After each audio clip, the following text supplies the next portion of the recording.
Letter 6. Cakes. Potato flour. Pickles. Velada. Salting meat, bacon, and hams. The dairy. Management of milk. Making and keeping butter. Making cheese of various kinds. Ice house, ice cellar, and ice cooler. I am rather vexed, my dear Annie, to find that, instead of complimenting me on my receipts for cookery as I expected, you do nothing but complain of omissions. Especially, as regards the French cookery. Why, you ask, have you not told me how to make a charlotte, the only real French apple pudding? Simply, because a charlotte cannot be properly baked without a fire, both above and below it, and it is extremely difficult to apply fire heat in this manner, with English coal, and an English battery clee cuisine. When you have a proper apparatus for French cookery, I shall be happy to give you as many receipts for it as you like, but, till then, I think we had better confine ourselves to such French dishes as I know, from experience, can be cooked easily with English fireplaces. Another reproach that you make touches me more nearly. You say that, though I have taught you how to make bread, I have said nothing about the manufacture of either rusks or cakes, and yet, that cakes are most important articles in the country, where there are no shops to send to, at which they can be procured when wanted. I confess that this is a serious omission, and I hasten to repair it, to the best of my ability, by sending you a few receipts for cakes, which, I have no doubt, you will find useful. As I have already given some receipts for French cookery, the first cake I shall describe will be a brioche. Take a pound of fine flour, divide it into 3 parts, to one of which put a tablespoonful of yeast, mixed with warm water into a light batter, then set it before a fire if the weather is cold, and let it rise half an hour. In warm weather, it need not be put to the fire, as it will rise immediately. Mix the rest of the flour, with 1/4 ounce of salt, 3 eggs, 1/4 pound of butter, and enough warm water to make it into a stiff dough. Knead it well, and then add the portion that was previously prepared. Knead the whole well together, and then wrap the dough in a white napkin, and leave it for 7 or 8 hours. Then divide the dough into pieces, as if for buns, and make them into the usual half-twisted form of a brioche, using a little warm milk to moisten them if necessary. Then wash them over with eggs, and put them in the oven. Next I shall give you a receipt to make gingerbread. Take 1 pound of flour, 1/4 pound of moist sugar, 2 ounces of butter, 1/2 pound of treacle, and 1/2 ounce of powdered ginger. To this, add a very little lemon peel. It should be rolled out thin, and baked on tins. The next is for a sponge cake. Take 1/2 pound of flour, 3/4 pound of lump sugar powdered, and 7 eggs, leaving out 3 of the whites, beat all well together, and add the rind of a lemon grated on some of the sugar before it is pounded. For rusks, or tops and bottoms, beat up 4 eggs with 1/2 pint of new milk, in which 1/4 pound of butter has been melted, add 2 tablespoonfuls of yeast, and 3 ounces of sugar. Mix with this as much flour as will make a very light batter, and set it before the fire for half an hour, then add a little more flour, to make it stiff enough to work. Knead it well, and, if wanted for rusks, roll it into cakes about 6 inches long and 2 broad. When baked and cold, cut them into slices, and dry them in a slow oven. For tops and bottoms, make the dough into little square cakes, and flatten them. When baked, just cut them slightly round, and then tear them in 2, and put them again into the oven. To make Banbury cakes, set a sponge with 2 tablespoonfuls of thick purified yeast, 1/2 pint of warm milk, and a pound of flour. When risen, mix with it 1/2 pound of currants, well cleaned and dried, 1/2 teaspoonful of salt, 1/2 pound of candied orange and lemon shred small. 1 ounce of spice, such as powdered cinnamon, allspice, ginger, and nutmeg, or mace. Mix the whole well together, with 1/2 pound of honey. Roll out puff paste 1/4 inch thick, cut it into rounds with a tin cutter about 4 inches across, lay on each with a spoon a small quantity of the mixture, close it round with the fingers in an oval form, brace the joining underneath, press it gently with the hand, and sift sugar over. Bake them on a baking plate 1/4 hour in a moderate oven, and of a light color. For bath buns, rub 1/2 pound of butter in 1.5 pounds of flour, 1/4 pound of powdered sugar, a little salt, and 1/2 ounce of caraway seeds. Beat the yolks of 4 eggs and 3 whites, put 1/2 pint of warm milk to 4 spoonfuls of good yays. When settled, pour it off on the eggs, and mix all into the middle of the flour till about 1/3 of the flour is mixed in. Cover it with flannel, and set it before the fire to rise about 1/2 hour, then mix all up, and cover it till well risen. Make up the buns, and set them before the fire, on a baking tin, about 1/4 hour, bake them in a quick oven. When done, brush them over with sugar and beaten egg. For Naples biscuits, put 1/4 pint of water, 2 spoonfuls of orange flower water, and 1/2 pound of fine sugar, into a saucepan, and let it boil, till the sugar be melted. Then pour it upon 4 eggs well beaten, stirring the whole, as fast as possible, while the syrup is poured in. Continue beating it well till cold, then stir in 1/2 pound of flour. Make clean white paper into molds of the proper size for the biscuits. Pour the batter into them, and put them on tins to bake, sift fine sugar on, and set them in a brisk oven, taking great care that they are not scorched. For wine cakes, mix 2 pounds of flour, 1 pound of sugar, and 1 ounce of caraway seeds, with 4 eggs, and a few spoonfuls of wheat, to make a stiff paste. Roll it thin, cut the cakes in any shape, and bake them on floured tins. While baking, boil 1/2 pound of sugar in 1/2 pint of water, to a thin syrup, and, while both are hot, dip each cake into it. Put them into the oven on tins, to dry for a short time, and when the oven is cool, put them in again, and let them remain in 4 or 5 hours. For a pound cake, take 2 pounds of flour, 1 pound of butter, 1 pound of sugar, 1 pound of currants, a little cream, lemon peel, mace, and cinnamon. First rub the butter in the flour, then put in the cream, a little yeast, and 5 eggs, and set it to rise. When risen enough, add the other ingredients. Bake in a tin lined with paper well buttered. For ratafia drops, blanch and beat 4 ounces of bitter, and 2 ounces of sweet almonds with a little rose water, a pound of sifted sugar, the whites of 2 eggs well beaten, and a tablespoonful of flour. Drop this mixture so as to form balls about the size of a nutmeg, and bake them on wafer paper. For macaroons, blanch 4 ounces of almonds, and pound with 4 spoonfuls of orange flower water, whisk the whites of 4 eggs to a froth, then mix it, and a pound of sugar sifted, with the almonds, to a paste, and, laying a sheet of wafer paper on a tin, put it on in different little cakes, the shape of macaroons. The last receipt of this kind which I shall give you, is for a cake called Gâteau of Ranclais. Grate 1 pound of loaf sugar to a fine powder, and add it to the yolks of 14 eggs. Beat them well together for 1/2 hour, and then add the juice of 2 lemons, some orange flower water, and 1/2 pound of potato flour.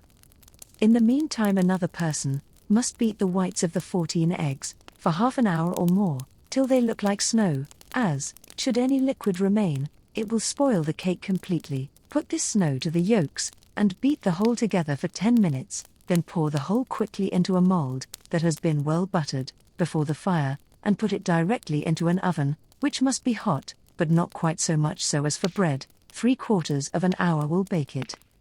I will now give you a few miscellaneous receipts, and then I think you will have had enough, for I know, as far as my own experience goes, I have always felt perplexed, when I have taken up a cookery book, by the great number of receipts which I found in it, and all of which appeared to me so excellent, that I knew not which to choose. I have, naturally enough, supposed you to have the same feeling, and thus, in what I have written, I have endeavored as much as possible to save you the trouble of selection, by giving you only such dishes as I either know to be good myself, or which have been given to me by friends I can fully rely upon. But I am forgetting your receipts. They are as follows. To make potato flour or starch, to also serve instead of arrowroot.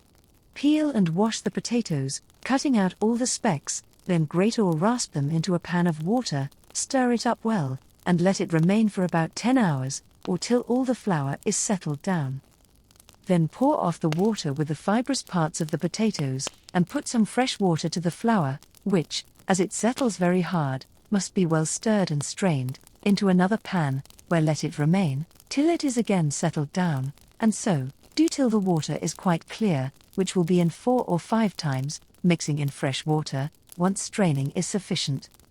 When clear enough, break the flour up into a dish, and dry it gently before the fire. It takes a good while, as it must be thoroughly dried and broken into a fine powder. It may then be put away for use, and keeps a long time. Very small potatoes answer the purpose as well as large, and, when persons grow them, it uses up those that are too small for boiling. 10 ounces and a half of starch have been produced from very small potatoes, which weighed only 7 pounds and a half, before peeling them. I shall now give you 2 or 3 receipts for pickles and catsups. To pickle lemons. Grate off the rind, then lay them in salt for 6 days, boil vinegar with a little turmeric, and pour over them boiling, let them stand till next day, then boil in best vinegar mace, shallots, anchovy, cayenne pods, and cloves. Boil the lemons and liquor together 2 minutes, and cover them close up. In a few days, they will be fit for use, and are much admired with fish, cutlets, or cold meat. Mixture for India pickle: 1 gallon of vinegar, 1/4 pound of garlic, 1/2 pound of salt, 1/4 pound of ginger, 2 ounces of white mustard seed, and 2 teaspoonfuls of cayenne pepper. Mix all well together. Any vegetables, such as small onions, cauliflowers, French beans, radish pods, and gherkins, may be laid in salt 3 days, dried, and put into the above mixture, and it is an excellent pickle for general use. Cucumber vinegar. Pare and slice 15 large cucumbers, and 3 or 4 onions, a few shallots, and a clove or 2 of garlic. Then, put a layer of slices of cucumber in a deep jar, and strew over it some pepper and salt, and a little cayenne pepper, then a layer of onions and shallots with pepper and salt as before, repeating alternate layers of cucumbers and onions, till the jar is about half full, when 3 pints of vinegar is to be poured on the whole. After standing 4 days, the vinegar is strained off, and is ready for use. It is a great improvement to cold meat. Excellent walnut catsup. Take walnuts of the size fit for pickling, cut and pound them in a marble mortar to obtain the juice.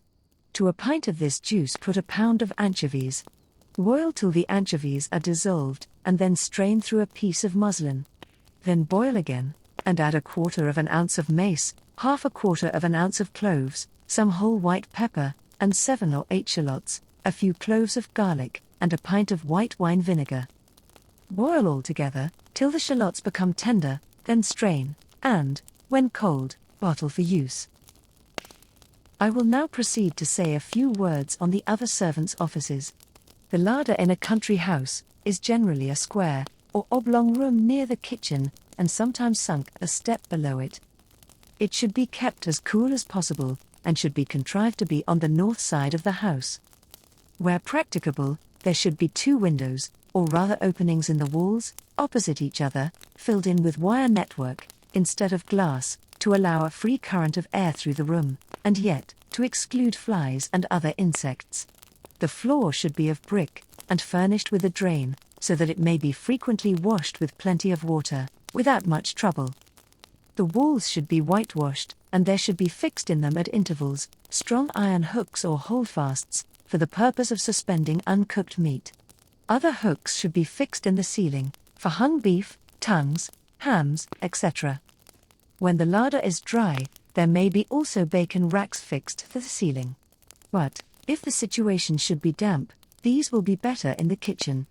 In some places, a circular rack is hung in the center, with hooks round it for game, but in very large establishments, there is a separate larder for game, as the smell, when it is high, gives an unpleasant flavor to the fresh meat kept near it. In the center of the larder, there should be a strong wooden table or chopping block, for cutting the meat upon, and close under the walls, there is frequently a raised settlers, or dais of brick, about 2 feet high, which serves to support earthen, slate, or wooden troughs for salting meat. In one of the deepest of these, should be a kind of pickle or brine, in which anything that is to be salted for keeping, may be put, and the other more shallow troughs, may be employed for slightly salting meat that is soon to be used.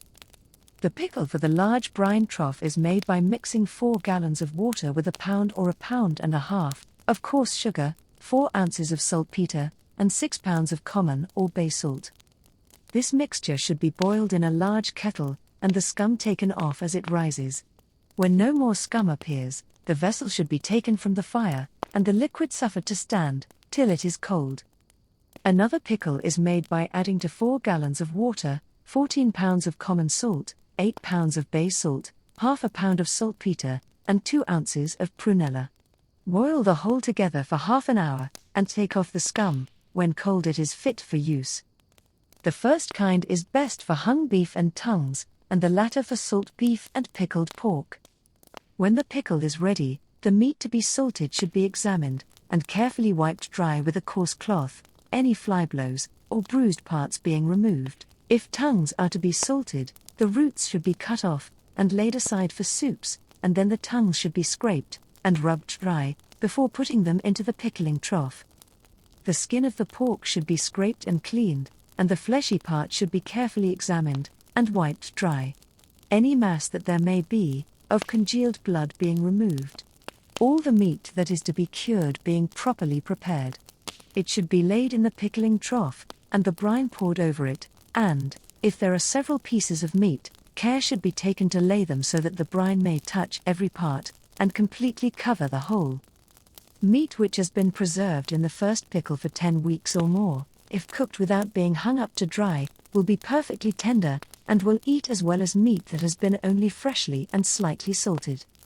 It is said that meat may be kept in this pickle for 12 months, provided the pickle be boiled and skimmed about once in 2 months, and that during the boiling, 2 ounces of sugar and half a pound of salt be added. In general, the articles which have been salted, after remaining about a fortnight or 3 weeks in the pickle, are taken out and hung up to dry. Some persons lay them to drain, and then hang them up without any other preparation. But others advise them to be wiped quite dry, and put in paper bags before they are hung up.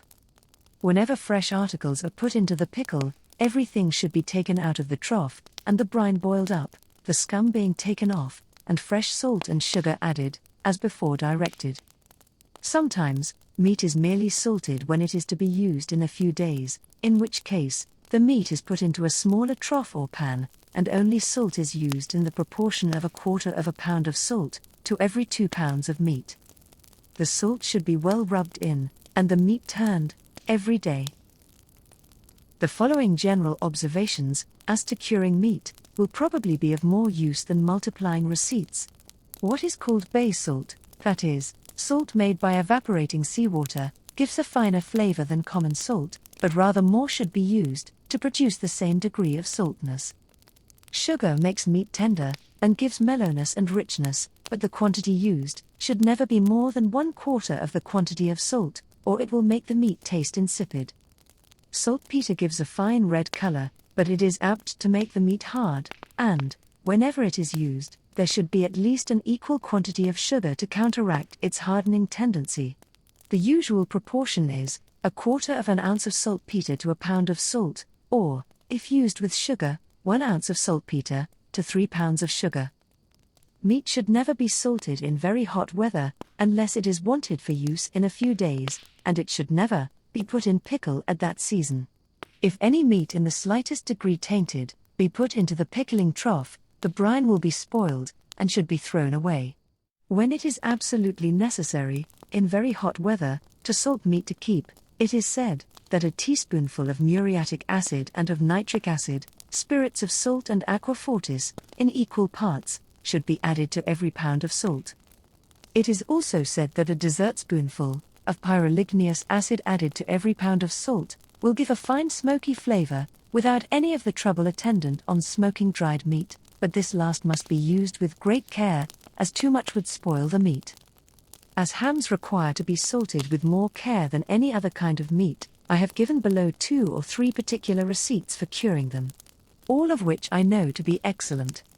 The first is very useful in the country, as the hams cured by it may be cooked without steeping. For a ham 24 pounds in weight, take 2 ounces of saltpeter, half a pound of common salt, 1 pound of bay salt, and 1 ounce of black pepper. Mix these together, and rub them well into the ham, then let it stand 3 days, and at the expiration of that time, pour 1 pound of treacle over it, and let it remain 24 hours. After that time, let it be turned every day for a month, and each time rub the liquor well into it. After this, steep the ham in cold water for 12 hours, then dry it well and hang it up. It will not require any further steeping when it is to be boiled, and it should be boiled slowly, say at the rate of about 3 hours for a ham of the weight of 10 pounds. This receipt was given me by Mr. Beeton, and it is impossible for any hams to be better than those cured in this way. The following is the way of curing hams to give them the Westphalian flavor. For 2 large hams, take 1 pound and a quarter of common salt, 2 ounces and a half of saltpeter, 3 pounds of bay salt, 1 pound and a half of brown sugar, and 1 quart of old beer. Boil them all together, and pour the mixture over the hams, boiling hot. Turn them and rub them well every day for 16 days, then smoke them with short horse litter, and hang them up to dry. The following is another mode of giving hams the Westphalian flavor, and it is said to be excellent. For 2 hams weighing 30 pounds, take 1 pound of common salt, half a pound of bay salt, 3 ounces of saltpeter, and 1 ounce and a half of black pepper, the latter ground, and finely sifted. Mix all these well together, and rub the hams with the mixture for 4 days, turning them every day, and having first washed them well, with vinegar. On the 5th day, pour over the hams 2 pounds of treacle, and rub them well, with 2 ounces of juniper berries bruised. Let them remain in this pickle 6 weeks, turning and rubbing them daily, then take them out of the pickle, and lay them in spring water for 24 hours, then wipe them dry and send them to a chimney, where wood is burnt. When thoroughly smoked, take them down and put them in a chest with wood ashes. I may here observe that, when hams are cured in any ordinary way, it is said that the Westphalian flavor may be given to them by putting over them 3 tablespoonfuls of a mixture of tar and spirits of wine. The following is a mode of making mutton hams, which some persons are very fond of, though they are too strong for delicate stomachs. Cut a hind quarter of mutton like a ham, and rub it with 1 ounce of saltpeter, 1 pound of sugar, and 1 pound of salt. Lay it in a pan, with the skin downwards for a fortnight, then roll it in bran, and hang it up to dry. In some places there is no regular larder, but the uncooked meat is kept in a hanging safe in the open air, which is drawn up and down by a pulley. Cooked meat is either kept in a similar safe, in a fixed safe, in a separate room called a dry larder, or on a table in the center of the common or wet larder, but, in the latter case, every dish should be covered with a wire cloth cover, to keep off the flies. In many places the salting room is apart from the larder, and this is a great improvement. The dairy should have thick walls, and a brick, or stone floor, so contrived that it may be washed with abundance of water every day, and yet have all the water run off, by means of a waste pipe or drain. There should be a kind of shelf of stone or slate round it, about 4 feet from the ground, and a table of similar materials in the center, for the convenience of holding the vessels, containing the milk and cream, and the window, if there is but one, should look towards the north, and be filled in with wire cloth, so as to admit the air and yet exclude the flies, and other insects.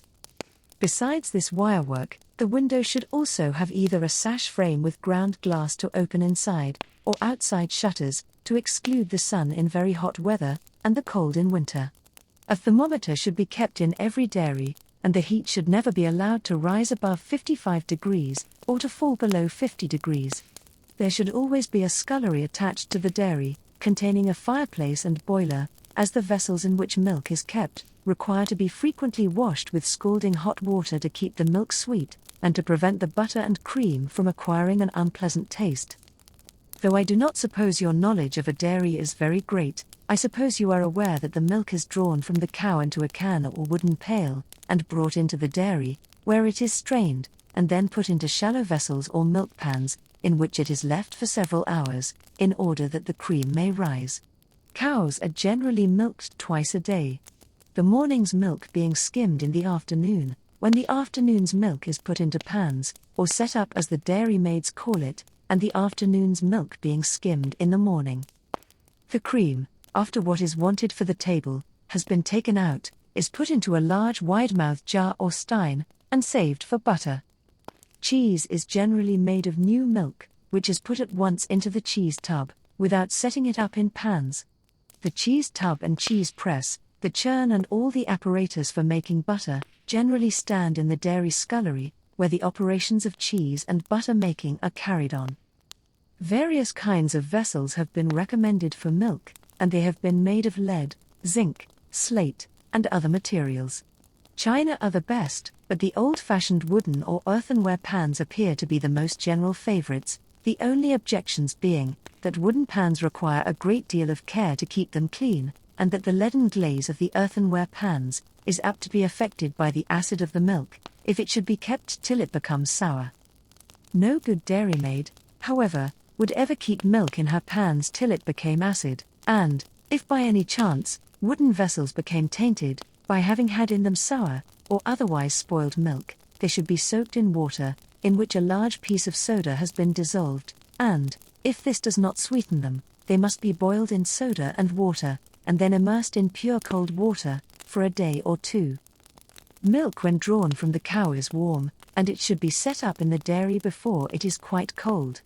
Or, the cream will not rise properly.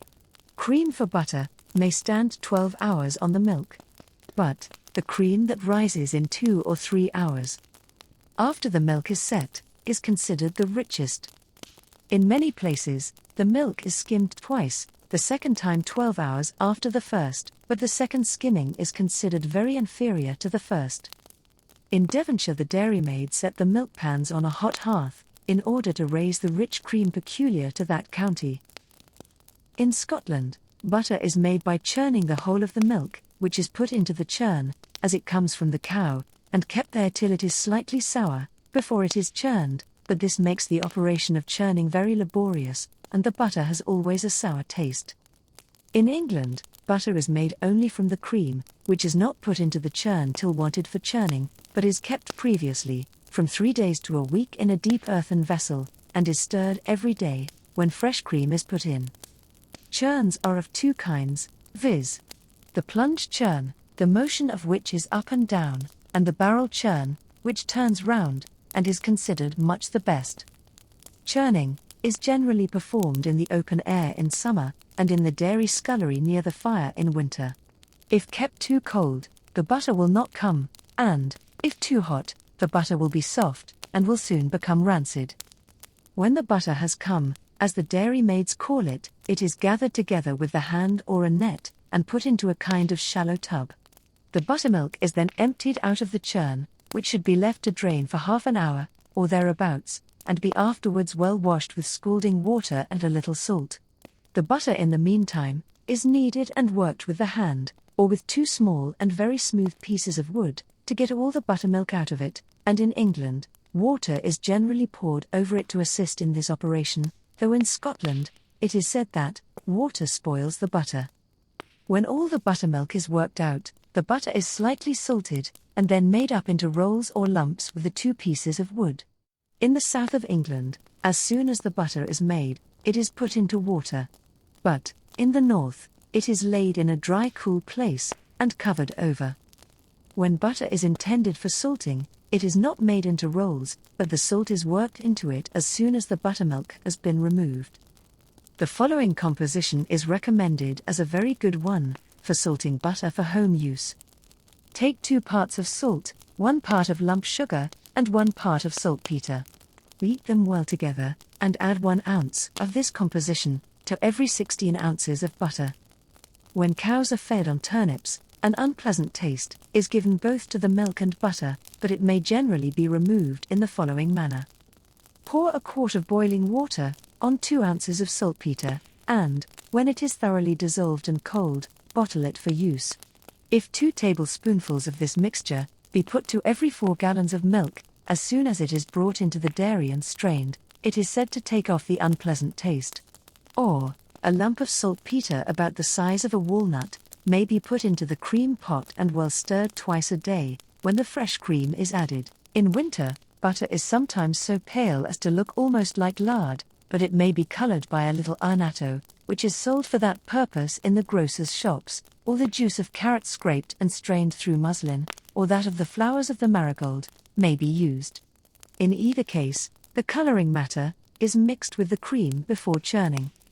Cheese is made by coagulating milk with rennet, and then separating the whey or watery part from the curd, which, when salted, pressed, and dried, becomes cheese. Rennet is the stomach of a calf, washed, cleaned, and then salted thoroughly inside and out, and left in an earthen jar, with a thick coating of salt on it, for 3 or 4 days. It is then taken out of the pickle, and hung up to dry, and in many places, it is kept in this state, till wanted, but in others, after it has become dry, it is resalted and placed again in the jar, which has a bladder, or a piece of thick paper, pierced with pinholes tied over it, the rennet being kept 12 months in this state before it is used. In London, calves' stomachs and those of lambs, prepared for rennet, are kept in large casks and sold in the oilmen's shops. In whatever way the rennet has been pickled and preserved, it is always soaked in brine made of salt and water or salt and whey, before it is used, and a bunch of sweet herbs is generally put into the brine, in which the rennet is soaked, in order to give an agreeable flavor to the cheese. The whole, however, must be strained off clear, before it is put to the milk. Whenever cheese is to be made, the milk must be warmed to about 90 degrees of Fahrenheit, or the rennet will not act. As soon as the curd has set, it is separated from the whey in one of 3 different ways, and on the manner in which this is done, the kind of cheese produced will principally depend. When a Stilton, or any other kind of rich buttery cheese, is to be made, a very strong brine is prepared of salt and cold water, in which is steeped a bundle of sweet herbs, consisting of thyme, hyssop, marjoram, and savory, with a branch of sweetbriar, and a few pepper-corns. This is suffered to remain 3 or 4 days, after which it is strained off, and the rennet, having been put into it and soaked 4 or 5 days, is then ready for use. When all is prepared, the morning's new milk, together with the cream from the last night's milking, is put into a narrow, but deep, circular pan, and the liquid rennet put to it. As soon as the curd is formed, it is very carefully removed from the pan, without breaking it, if possible, and laid on a deep circular sieve, where it is slightly pressed, in order that the whey may drain from it. It is then put into the cheese vat, which should be 10 inches and a half deep, and 8 inches and a quarter over, with a movable hoop of wood on the top, over which a piece of flat board is generally laid. As soon as the cheese has acquired a sufficient consistency, it is removed from the vat, and firmly bound round with a clean cloth, which is changed every day, and the cheese bound tighter and tighter, till at last, it becomes sufficiently firm to stand alone. Every time the cloth is changed, the cheese is wiped at the top and bottom and turned, so that each end may be equally level. When it has become sufficiently firm to support itself without the cloth, the cheese is removed to the cheese room. But it still requires to be turned twice a day, and brushed, for about 3 months. Single and double Gloucester cheeses are made very differently from Stilton. The rennet is prepared in nearly the same manner, except that some allspice and a little saltpetre are generally added to the brine. In some places the brine is made of whey, in which enough salt is put to make it float an egg. But it is said that cheeses made in this manner are very apt to heave. The best single Gloucester cheese for toasting is what is called a one-meal cheese. That is to say, it is made entirely of new milk, taken fresh from the cow. An inferior kind is called a two-meal cheese, and it is made with the evening's milk, after it has been skimmed in the morning, mixed with the morning's new milk. The milk is then warmed, and colored with a little annatto. Care being taken, however, that none of the solid part goes into the milk. The usual practice, indeed, is to dip the annatto in a little milk, and then to rub it on a flat stone or plate. The coloring matter thus produced is washed off into a basinful of milk, which is then allowed to stand and settle, so as to deposit its sediment before it is poured into the cheese tub. The rennet is then added, and the whole is kept moderately warm. The milk should never sink below 80 degrees, till the curd is come, which is generally in about an hour. The curd is then broken up with a flat piece of wood called a cheese knife, and the whey is strained from it, the fragments of curd being frequently moved about, to allow the whey to escape from them. Some boiling water is then mixed with a little of the cold whey, and poured quite hot upon the curd, so as to cover it, the curd being stirred briskly about, and afterwards left for half an hour to sink. The liquor is then drained off, and the curd taken up by the hands and carefully squeezed, as it is put into the cheese vat, which is not only filled, but has as much piled on the top, as it will hold. When this is done, the curd in and on the vat is turned into a cheesecloth, and the vat is washed with whey. The cloth, with the curd in it, is next placed in the vat, and the ends of the cloth are turned over the top of the curd, and tucked into the vat round the edges. It is then put into the cheese press, where it remains about 3 hours, after which it is taken out, and the cloth changed, before it is again put into the vat and into the press. In this state, it remains 3 or 4 hours longer. It is then taken out of the vat and out of the cloth, and rubbed well with salt all over, taking care that the salt touches every part, after which it is put into the vat without a cloth, and replaced in the press. The next morning it is taken out of the press and again salted and turned, and the same operation is repeated in the evening. After this, it is suffered to remain 5 or 6 days in the press, being taken out every morning and turned, but not salted. It is then removed to the cheese room, where it is turned every day for 10 or 12 days, and frequently scraped and rubbed.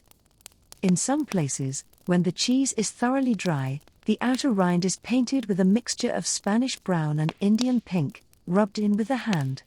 The whey from this cheese produces a great deal of butter, and, indeed, it is generally set up for cream as soon as it comes from the curd. The double Gloucester cheese is always made with 1 meal's milk warm from the cow, and the dairy maids generally put a lemon, stuck with cloves, into the brine, in which they steep their rennet. The cheese making then proceeds in the same manner as for the single Gloucester, except that, when about half the curd has been put into the vat, an ounce of salt is sprinkled over it before the rest of the curd is put in. The remainder of the operation is the same as for the single Gloucester. The principal difference being in the thickness of the cheese, which, of course, is occasioned by the greater depth of the vat in which the curd is put. In many parts of Gloucestershire, what is called sage cheese is made. For this a couple of handfuls of sage leaves and a handful of parsley are generally put into a portion of the evening's milk, and suffered to remain all night. In the morning, the milk is warmed, and, after being strained from the leaves, it is turned to curd, with the rennet in the usual way. In the meantime, a portion of the morning's milk, into which no colouring matter is put, is turned to curd by rennet, and the curds of both kinds are kept separate, through the processes of draining and scalding, till they are ready to be put into the vat, when they are mixed according to the fancy of the dairymaid. Sometimes the green curd is pressed into a tin or wooden mould, so as to form a dolphin or some other fanciful figure, in which case, it is taken carefully out of the mould, and put into the vat without breaking it, and the white curd is crumbled between the fingers and pressed carefully and firmly round it. In other cases, the sage and parsley leaves are only bruised, and the juice which is pressed from them is mingled with a portion of the morning's milk, or one portion of the milk is coloured red with the juice of boiled beetroot, another green with the juice from spinach leaves flavoured with sage, and another yellow with the bruised petals of the marigold. Portions of milk are coloured with these different substances, and coagulated separately, the curd being varied when putting into the vat, according to the fancy of the dairymaid. Cheshire cheeses are generally very large, most of those made in spring being 100 weight each. The rennet for a Cheshire cheese is not considered fit for use till it is 3 years old. It is soaked in warm water the night before it is wanted, and in the morning the liquor is considered ready without any further preparation. The evening's milk is set up for cream in the usual way, and in the morning the cream is taken off and put into a brass bowl, made hot by rinsing it with boiling water. A third part of the skimmed milk is then put into another brass bowl, warmed in the same manner, and the two are put into the cheese tub and mixed with the morning's milk, warm from the cow. The whole is coloured with the juice of scraped carrots, or of the bruised flowers of the marigold. The liquor from the rennet is then added, and, being well stirred in, the tub is closely covered and kept in a warm temperature, till the coagulation is complete, which is generally in little more than half an hour. As soon as the curd is well set, it is divided and turned over with a bowl to separate it from the whey, after which it is broken into small pieces, by the hand, and suffered to settle down, while the whey, which swims at the top, is poured off. The curd is pressed on one side of the tub, with a loose board, and the whey that runs from it, is again poured off. The curd is then drawn into the center of the tub, and formed into a heap, and the board is laid on the top and heavy weights placed on it, generally amounting to 100 pounds. This presses the curd into a solid mass, and squeezes out an additional quantity of whey. The mass of curd is then cut into slices, and boards and weights put upon each slice. This is repeated several times, till not a drop more whey will run from the curd, after which it is removed to a dry tub, and crumbled with the fingers, as small as possible. It is then well salted, and put into a cheese vat made warm by being scalded with boiling water, and heaped up, as high as it will go, the additional curd being kept in its place, by a movable tin hoop. A flat board is then laid across the top to press down the curd, which generally rises to a point in the center of the vat, and the heavy weights are again put on it. At the same time, wooden skewers are run into the cheese, in order that every particle of whey may be drawn out of it. After standing some time, the cheese is taken out of the vat, and laid on a large cheesecloth, and the curd again broken, from the top down the center, and more salt mixed with it, after which it is pressed into the vat, by the hand as before, and weights are again put upon it, while skewers are run through holes purposely left in the vat, into the sides of the cheese, as before. Another vat having been scalded, by being rinsed with boiling water, the cheese is wrapped in a cloth and put into it, the ends of the cloth being folded over the cheese, as tightly as possible, and tucked inside the vat, where they are kept down, by a tin hoop called a binder, which is forced in between the cheese and the upper part of the vat. The cheese is then put into the press under a pressure of about a ton weight, and a number of thin iron skewers are passed through the holes in the vat, into the sides of the cheese. After 4 hours it is turned, and the skewers removed to fresh places, when the cheese is put into the press for another 4 hours, after which, the process is repeated. It is then put into the press, and left there all night. The following morning it is again turned, and put into the press without the skewers. It remains in the press for 4 or 5 days, being regularly turned every morning and evening, and it is taken from the press into the cheese room, where it is salted on the outside, and tightly bound with a linen cloth. It is kept in this state and turned twice a day for a week, after which it is put on the shelves to dry, for a fortnight or 3 weeks. During which period, it must be turned and wiped every day. Lastly, it is then laid on straw, and kept rather warm, lest the rind should crack, and, when the rind begins to feel hard, its surface is rubbed over with butter, and the cheese is ready for the market. It is rather singular, that, notwithstanding the pains taken to drain every drop of whey from the Cheshire cheese, its whey yields no butter, and is seldom made any use of except for feeding pigs. Cheddar cheese is made like Cheshire, except that when the cheese is broken down to be resalted, before it is put in the cheese press, the curd is crumbled, and 4 or 5 pounds of fresh butter are mixed with it. The cheese is then put in a cloth into the vat, and placed under the great press, where it remains only about a quarter of an hour, before it is turned, and put into a clean cloth. This process is repeated 3 or 4 times. After which, the cheese is wrapped in a very fine cloth, and has 3 or 4 other cloths wrapped round it. It is then put into the press, and remains there for 48 hours, after which, it is taken from the press, washed in whey, and then laid on a shelf upon a clean cloth to dry. It is afterwards laid on a shelf without any cloth, and turned every day till it begins to ripen. The Wiltshire cheeses are of 4 kinds: the thin, the thick, the loaf cheese, and the pineapple, or net, cheese. The first 2 kinds are made nearly the same as the Gloucester cheeses, for which, indeed, they are frequently sold in the London markets.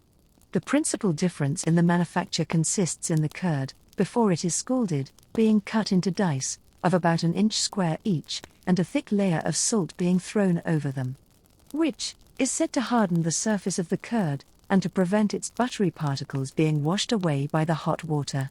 The curd is also put into the vat, while it is as hot as the dairymaid can handle it, and salt is strewed in between every layer. In all other respects, the manufacture of the cheese is exactly the same as in Gloucestershire, till it is ready to be carried to the cheese room, where it is either laid upon elder leaves, or the shells are washed over with their juice, in order to prevent the devastations of mites.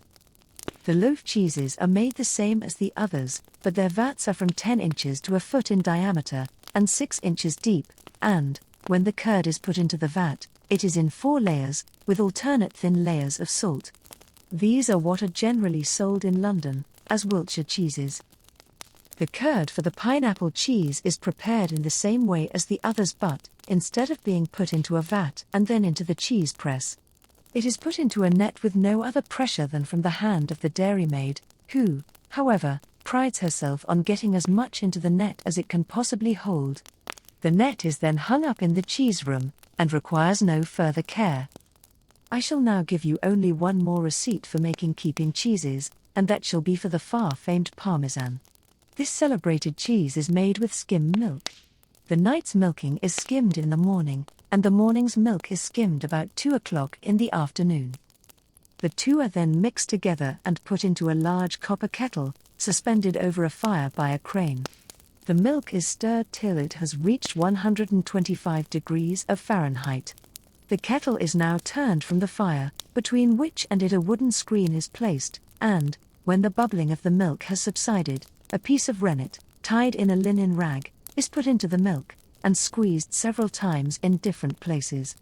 The rennet is then taken out, and the milk well stirred, after which, it is left, till the curd has formed, which is generally in about 3/4 of an hour.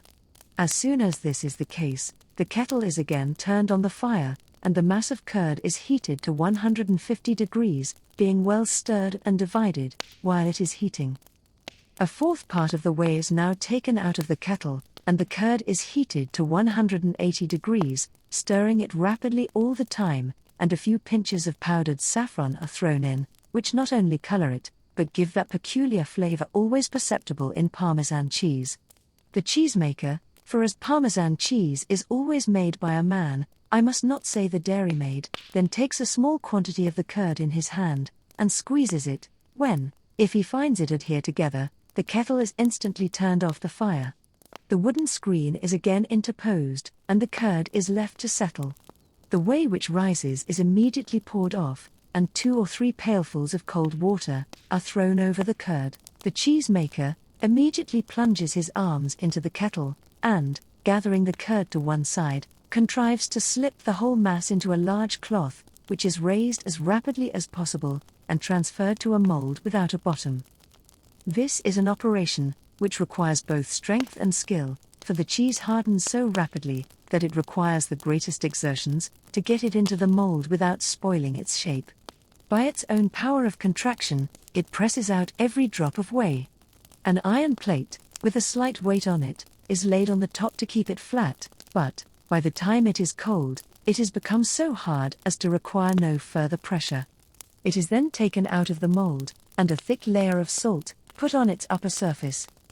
The next day the cheese is turned, and the undersurface salted in the same manner.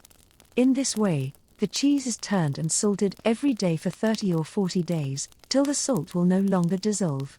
The rind of the cheese is then scraped, and, after a little coloring matter has been rubbed over it, it is covered with linseed oil. I will now say a few words on cream cheeses, and then, I think, you will have had quite enough of this subject. A York cream cheese is made by taking a quart of new milk, warm from the cow, into which is sometimes put half a pint of cream, and adding to it 2 spoonfuls of the water, in which a piece of rennet has been steeped all night. The milk is then set before the fire till the curd is formed, when it should be taken up without breaking, if possible, and put into a frame made of oak wood. 7 inches long within, 4 inches wide, and 3 inches and a half deep. This frame being open at the top and bottom, it must be placed upon rushes to permit the whey to run out, to encourage which, a board must be put within the frame to support a weight to press down the curd, between which and the curd some rushes must be put. After standing 2 days, the rushes must be renewed, when the cheese should be taken from the vat and turned as often as necessary. This will make an excellent cream cheese without the cream, and, indeed, the York cheeses sold in the shops are always made of milk only, without any cream. The rushes should be sewed together with thread.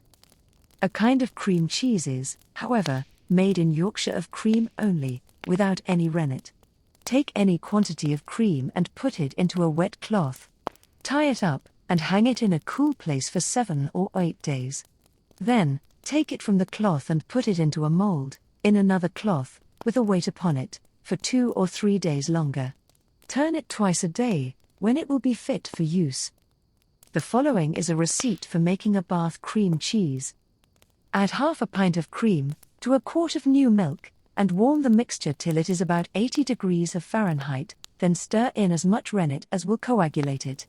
As soon as the curd has formed, put a cloth over the bottom of a large shallow vat, and, taking the curd up with a skimming dish, place it in the vat and wrap the cloth over it.